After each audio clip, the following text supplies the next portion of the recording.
जानिए उस बालक की कहानी जिसने यमराज से पूछा जीवन और मृत्यु का रहस्य। नचिकेता एक ब्राह्मण बालक था जो अपने पिता वाजश्रवा के साथ रहता था। वाजश्रवा एक यज्ञ कर रहे थे जिसमें उन्होंने अपनी सभी संपत्तियों का दान देने का संकल्प लिया था। लेकिन जब वाजश्रवा ने दान देने का समय आया तो वे केवल बूढ़ी और अनुपयोगी गायों को दान देने लगे। नचिकेता ने यह देखा और सोचा कि यह धर्म के विरुद्ध है। उसने अपने पिता से पूछा, पिताजी, मुझे किसे देंगे? वाजश्रवा ने उत्तर देने से इनकार कर दिया, लेकिन नचिकेता ने बार बार पूछना जारी रखा। अंततः क्रोधित होकर वाजश्रवा ने कहा, मैं तुझे यमराज को दे दूंगा। पिता के वचन को सत्य करने के लिए नचिकेता यमराज के पास चला गया।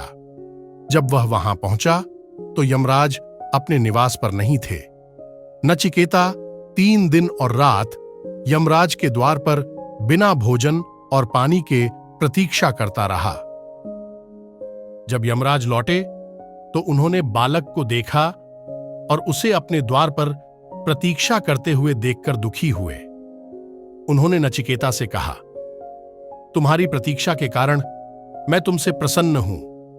तुम मुझसे 3 वरदान मांग सकते हो। नचिकेता ने पहला वरदान मांगा कि उनके पिता शांत हों और उनका क्रोध समाप्त हो जाए।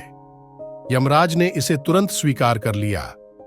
दूसरे वरदान में नचिकेता ने यमराज से यज्ञ का रहस्य जानना चाहा, जिससे स्वर्ग प्राप्त होता है।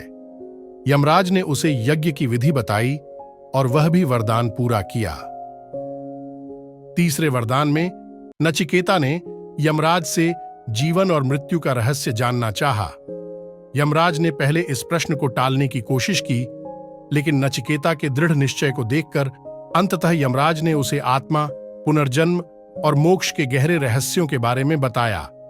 उन्होंने समझाया कि आत्मा अमर है और शरीर की मृत्यु के बाद भी जीवित रहती है।